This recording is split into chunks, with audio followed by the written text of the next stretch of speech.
Welcome back, everybody, to episode 25 of All Things Nerdy with Nate and Joe. I'm Nate. That's Joe. Oh, I crushed it that time. Woo. Today, we have a fantastic guest with us, a big fan of Lord of the Rings and Tolkien and everything involving that series and everything like that. And I'm super excited to talk about this. I remember when I was a kid, the teacher would roll the card into the room, and like we'd be in like reading or something like that. And then we'd just be like movie day, and it was either like Lord of the Rings or what was it, Remember the Titans and stuff like that. So this is near and dear to my heart and something that I need to go back and rewatch, but something I'm excited to talk about. Joe?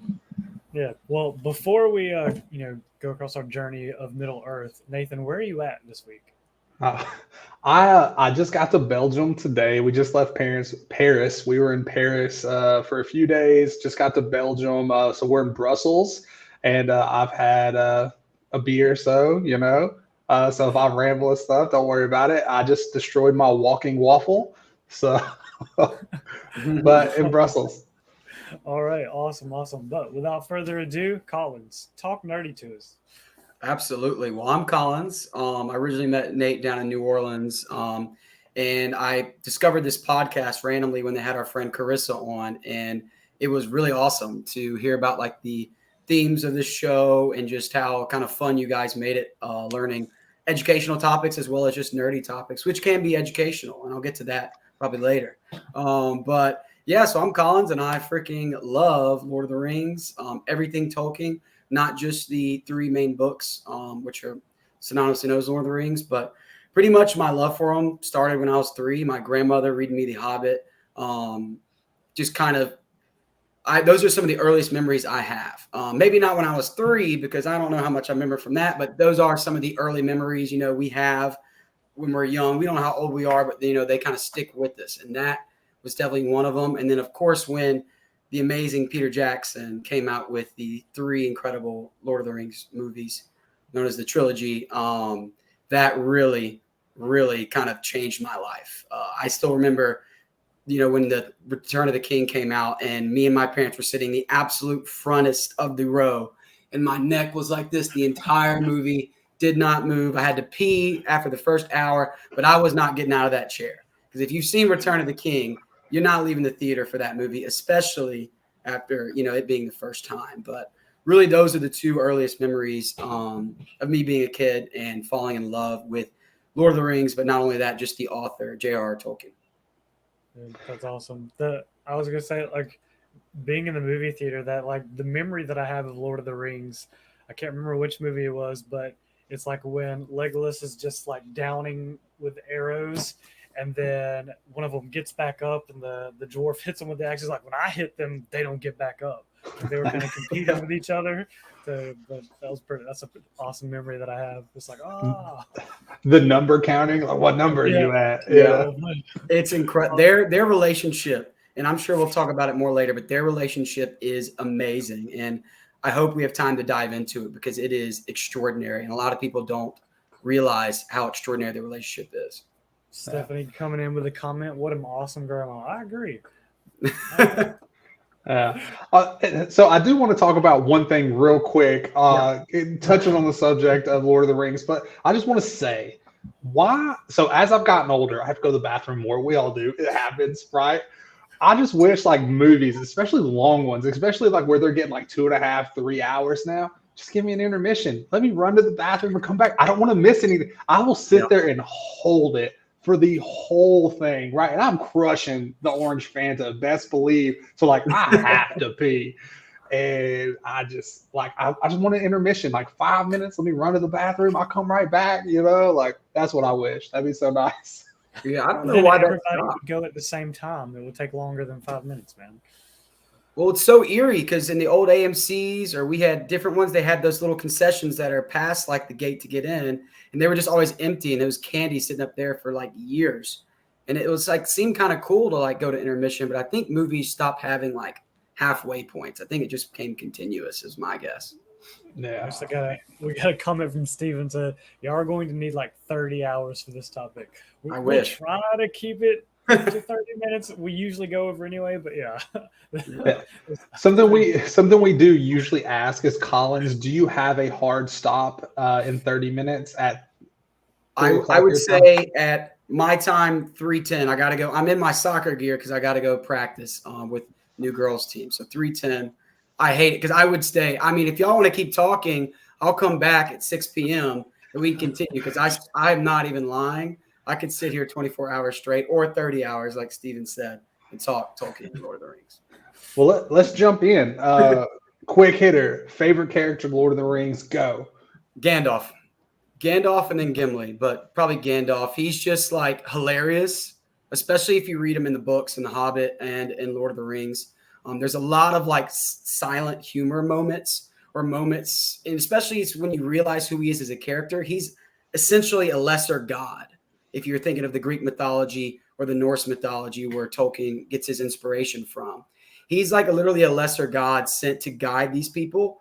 And so him having to put up with Merry and Pippin is just funny, super funny to me because he is a lesser god and he's dealing with these two like 3-4 3-foot hobbits who can't stop knocking stuff over or getting in trouble or always screaming for help, And I just think, to me, that's hilarious that he has to put up with them. But, he also loves hobbits. So I think, there's something beautiful about that. And I think he gets, like, in the Fellowship when he gets mad at Pippin for knocking the helmet in, and then Pippin kind of turns to him and he's like, "Fool of a toot!" I love that. I just like crack up. Or in Fellowship when he hits his head when he's in the Hobbit house. I used to rewind that like 30 times when I was a kid and just could not stop laughing. But not to talk too much, but Gandalf for sure is my favorite, and he's kind of an underdog too. Yeah, we got a question from Stephanie. What's the biggest difference between the books and the movies? Ooh, that's a good one. That's the last question of the podcast. I feel like he can talk about this for 30 minutes. I know. I'm gonna do a short answer. I'm gonna do The Hobbit first. The Hobbit is not as long as the movies. They added a lot more characters, and some of the characters they created, like technically Legolas's father was never named in the books, but they gave him a name in the movies, to my understanding, Thranduil, or they really expanded The Hobbit to make it a trilogy. When I think, honestly, it should have probably been 2 movies. In The Lord of the Rings, there is so much more detail. And I think the biggest difference is we don't realize if you're just a movie watcher, which is great, that's still an amazing type of fan. But if you just watch the Jackson trilogy, you don't realize how long this journey took them. Or there's parts of the books where between battles, when we watch the movie, it seems like there's maybe a week that passed. But really, between the Battle of Minas Tirith and when Aragorn marches Gondor and the army of men to the Black Gates, there's like a month-long period where they're like kind of resting up and getting kind of ready again. So I think the biggest difference is, as a fan of the books, is you kind of really realize how long this process has taken, how long Frodo and Sam have been on this journey to throw a small thing into a volcano, and everybody else is just kind of like battling and chilling, but they're nonstop, and they've been doing this for months and months and months. And I think that's the biggest difference that stands out to me. Okay. Do you prefer the movies or do you prefer the books? I don't know. I love the books, but I got to be honest, and I read the books every year. But I would say the Peter Jackson trilogy is just unbelievable. I think it's perfection. There's not a flaw. There are some parts of the books where I'm just like, I will skim, or I'll just do the audiobook version because I'm like, it's still great. And I think the books are near perfection too, but the movies are just everything about them. I mean, I could go on, 30 hours like Stephen was saying, but the Peter Jackson trilogy, I think, is what really, really kind of grabbed my attention and made me continuously want to read the books and know more. So I would say the Lord of the Rings movies. Now, Hobbit versus the book of the Hobbit is definitely way better. Okay. I do feel like Lord of the Rings was one of the first, and I could be wrong, but I was a kid when it came out, right? Showing my age here. But it was really the first trilogy that I remember. I remember watching regular Lord of the Rings and being like, well, they didn't finish it, and then they're like, oh, there's going to be 2 more. And I was like, ugh, oh my God, I'm so excited. I can't wait. So I feel like it kind of laid the groundwork, and it kind of what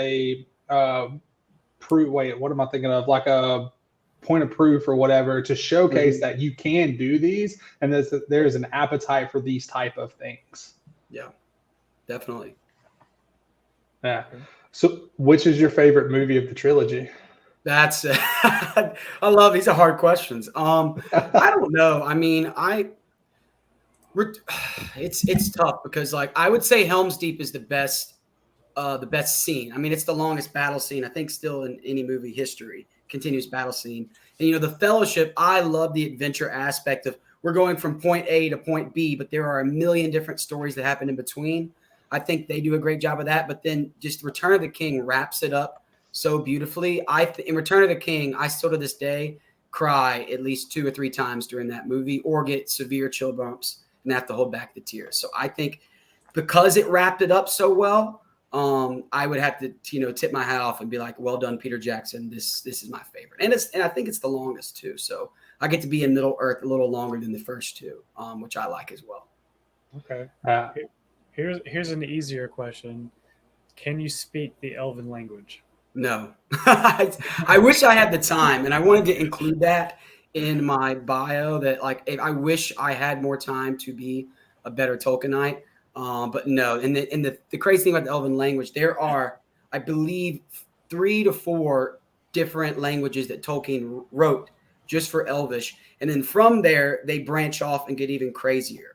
Because some people don't realize that he's written a history that goes back 50,000 years, and he could tell you what happened each century, each decade, and we only get to see 100 years of that in the Third Age with Lord of the Rings and The Hobbit, which just happened to be his kind of central focus. But I do not speak any. I love when people do. I know that Colbert is a big Tolkienite, and I love watching him, and I love going to the Comic-Cons or viewing them and watching people that really digest it. But I have not gotten around to it.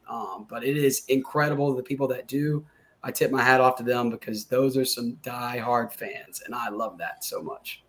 Yeah, I think so. Duolingo offers some off the wall languages. Actually, I know my wife was looking at was it Dothraki or something from Westeros or something. Like you can actually Duolingo like fictional languages, and I think that's pretty cool.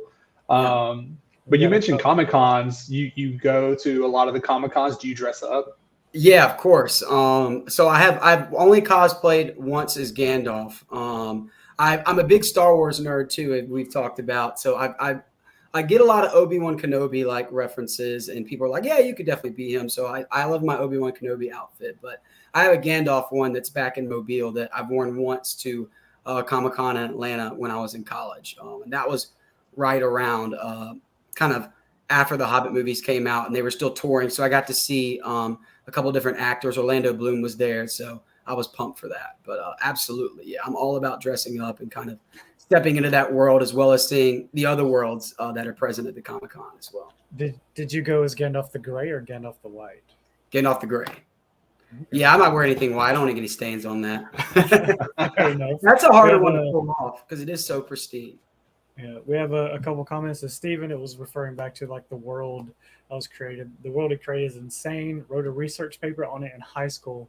Lots of rabbit holes that I went down. So it's insane how detailed he is. And he, fortunately his son was able to finish a lot of the unfinished letters or works, continue his work.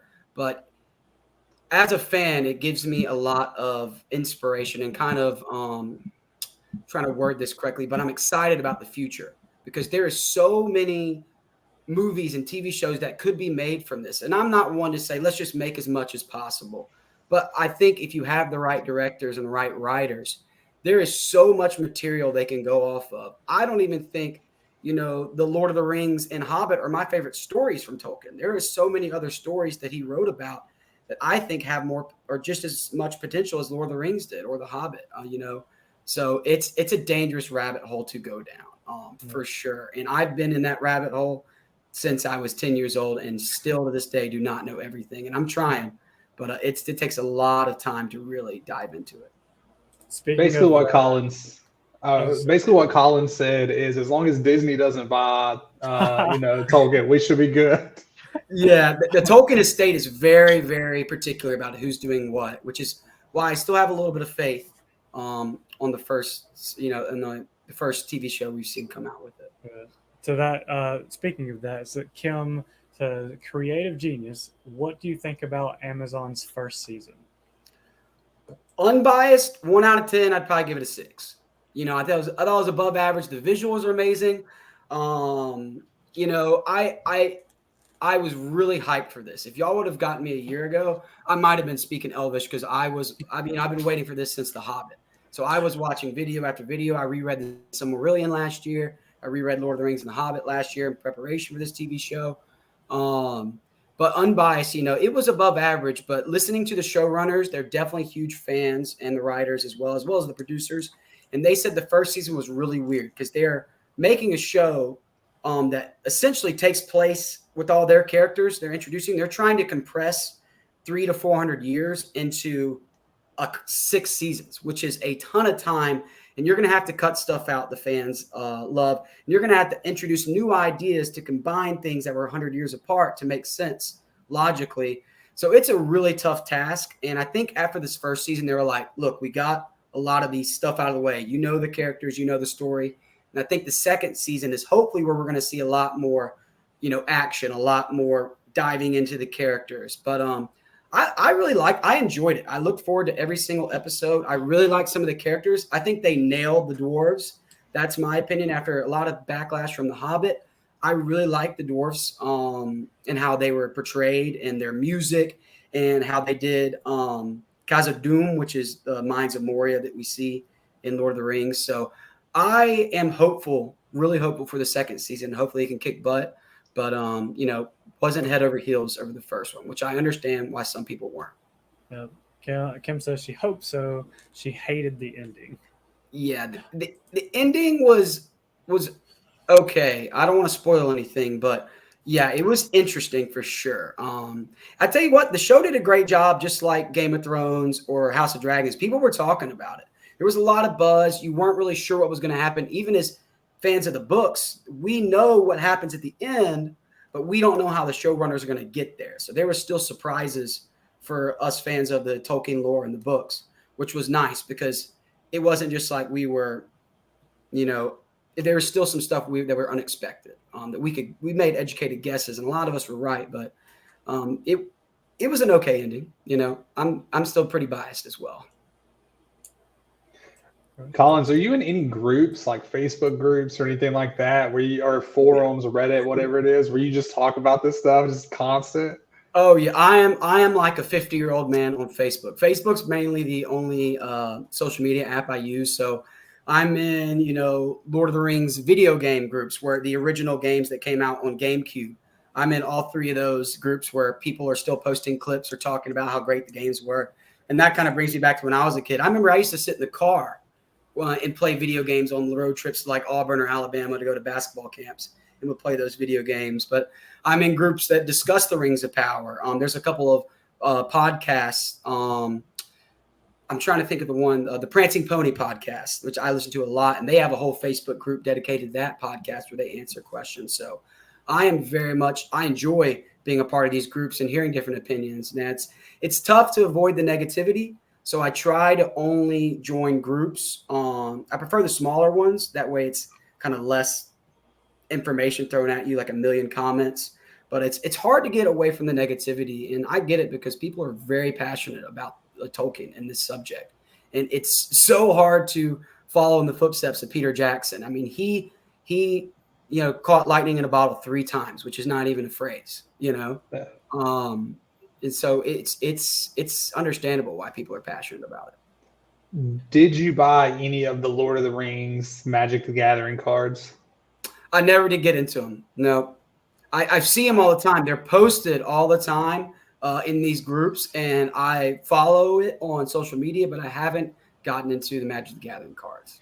I just feel like you should buy some just as collector pieces because, A, they're going to be worth a lot of money down the line because this is the only set that they're printing. They've said, which they're liars, and they go back on their word all the time. But you might want to look into like buying some just to have as a huge Lord of the Rings fan because the art is beautiful. They stick to the art and the lore very well. All the cards are pretty well done. I'm a big Magic the Gathering person, so it's definitely worth checking out. I definitely will for sure because I know you've mentioned trying to have me over and play, and I've always wanted to get around to because I had a bunch of friends in high school that got into it during lunch and just never had the time with all the sports going on. But I love the idea. They actually use a lot of those illustrations when describing the characters in YouTube videos or different groups because of how well done they are. And they are really, they're done really well and pretty accurate. Yeah, for sure. Got a question from Stephanie. What book would you suggest starting with for someone that hasn't been into it in the past? It depends what kind. It's like if you're trying to get your kids into it, The Hobbit, they're gonna love it. Male or female, doesn't matter. I loved The Hobbit as a kid, and even when we were forced to read it in the 6th grade, a lot of my friends ended up getting into it, mainly because they saw how passionate I was about it, and I was willing to help them with homework. But so The Hobbit is, I don't want to call it a children's book, but it is an easier read. But if you love like the Twilight series or Harry Potter, I'm reading a fantasy book called Hyperion right now, which is super detailed. If you're into kind of those books that you want to immerse yourself in the world, definitely Lord of the Rings. I would say if you're that kind of reader, you probably could fly through The Hobbit in a day. So I'd say Hobbit, Lord of the Rings, then go back to the Silmarillion, and then from there, there's 8 different books you can read. But I would start off there, depending on your whatever you're into. Okay, so if you could actually go to Middle Earth for a day, what place would you visit and why? Oh my God. I haven't even thought of that question. That would be amazing. I mean, I really want to go to New Zealand, which is Middle Earth to me. But I would probably say, I don't know. Minas Tirith looks like an insane city. I mean, it's built into a mountain. You have like Mordor. You have like evil on your doorstep. You're right near the ocean. So the land in the east, where Gondor is, I would probably say Minas Tirith, just to see that city would just be unreal. And Peter Jackson makes it look so real with his miniatures and his CGI. But I would say Minas Tirith. Yeah, that would be really, really sick to be in that city. Okay. Yeah. So where would you? So I know you're a huge Lord of the Rings fan, right? Clearly, you're very knowledgeable on it. If you stack Lord of the Rings trilogy up against other trilogy, let's talk about Star Wars, Hunger Games, things like that. Is it the best? Is Star Wars the best? What do you think? Now, I'm a huge Star Wars guy, but Lord of the Rings beats it for sure. I mean, the original Star Wars trilogy is amazing, especially for its time. But I mean, you got to think evolution. Look at are people in 200 years going to still love Star Wars, the original trilogy? Yes, absolutely.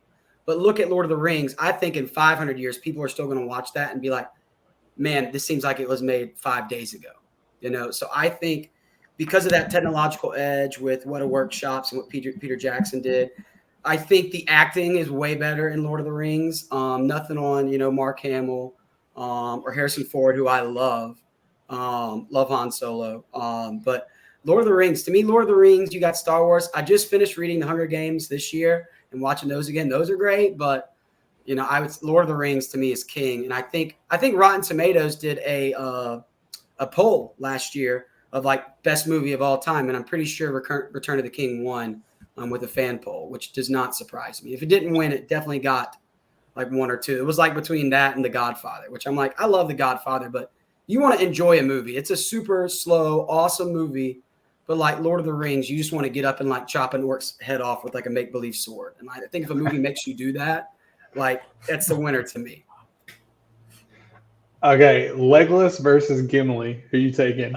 I don't Legolas 100%. I mean, Gimli is amazing, and he's my second favorite character probably. But like Legolas does, in The Hobbit, he was literally defying the laws of physics, which it's a fantasy movie. So I'm not one of those people who be like, he can't do that. He's an elf, so in a make-believe world, so he can do whatever he wants. But yeah, I mean, I used to pretend to be Legolas, even though I like, Gimli better because he slid down the stairs on a shield, took out like 7 guys, and then used the shield to pretty much decapitate an orc.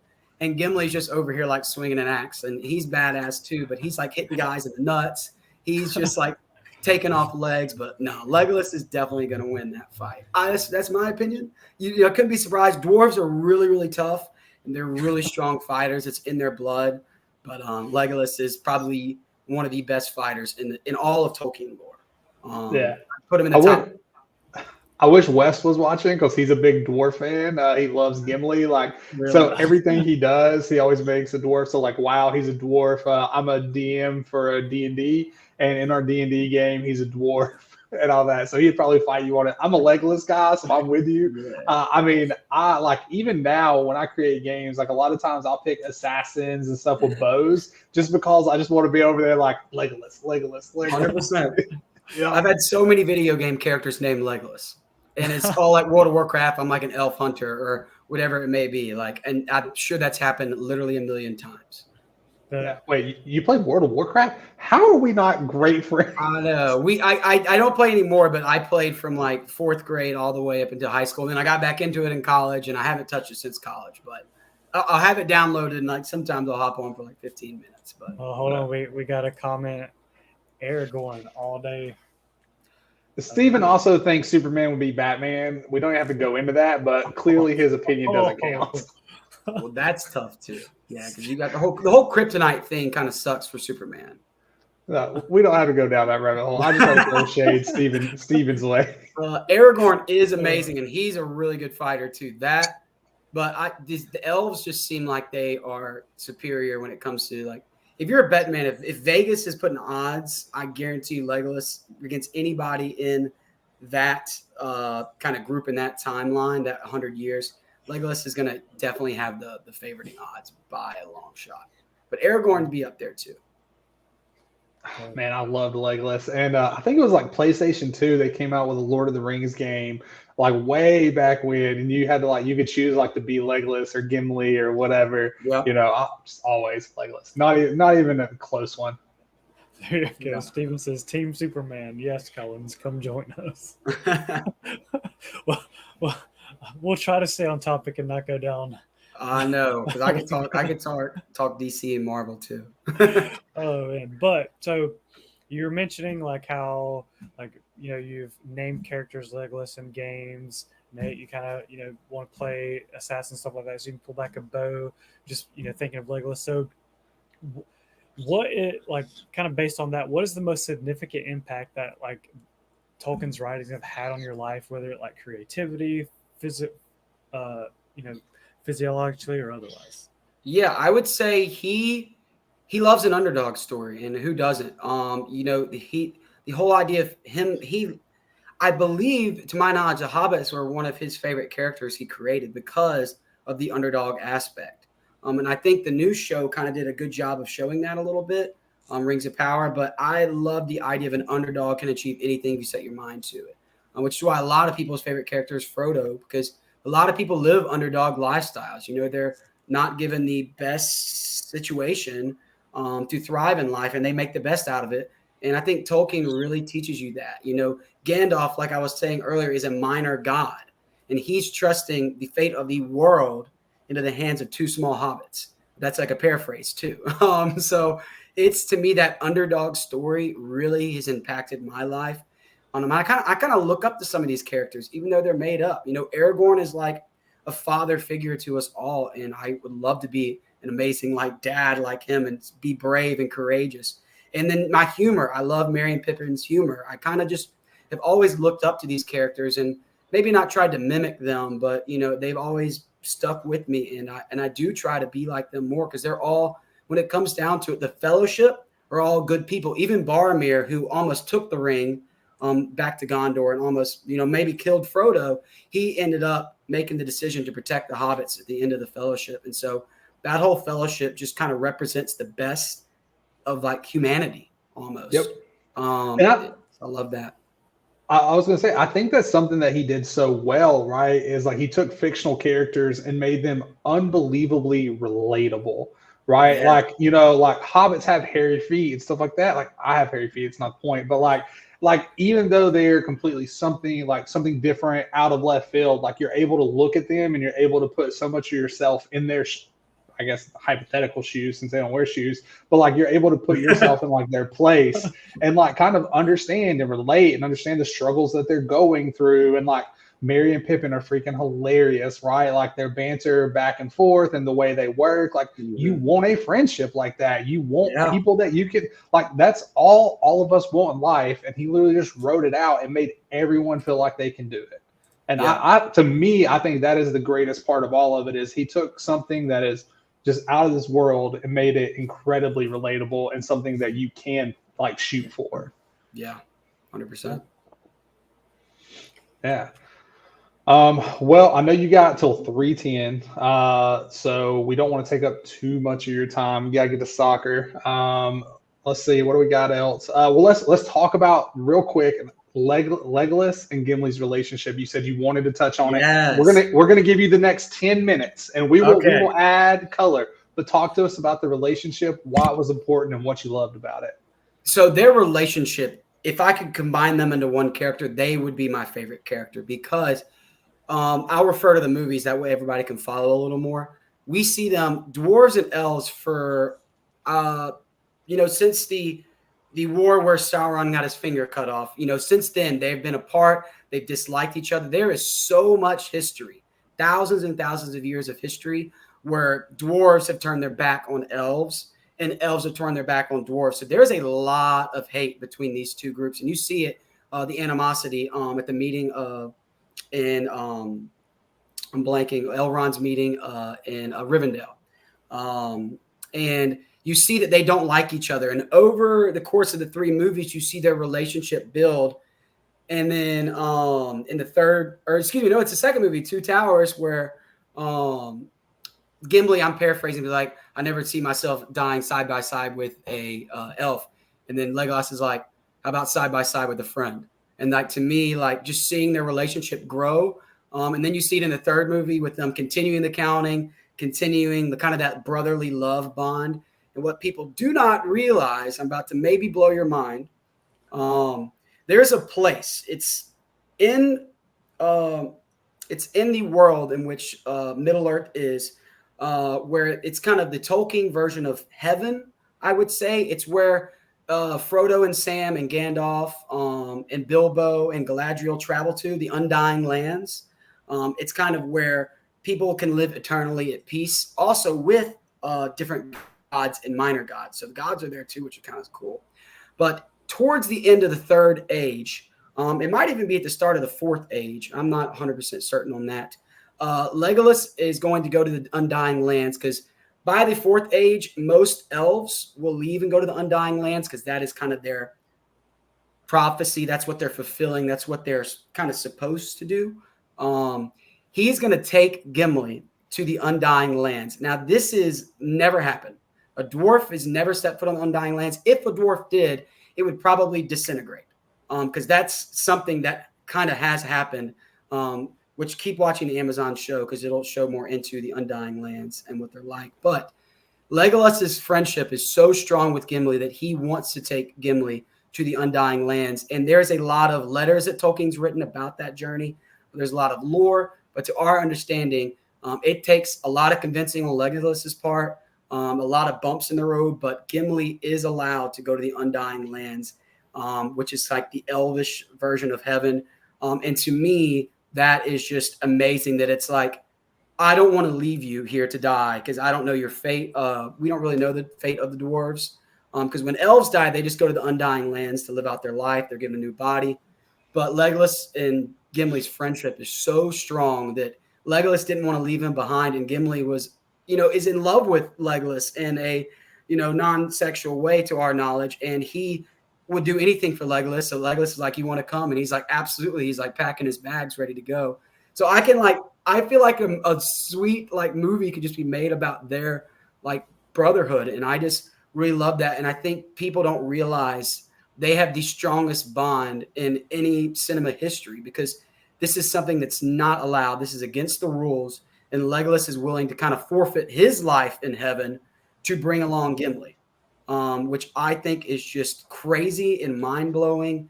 And it's something that a lot of people forget about.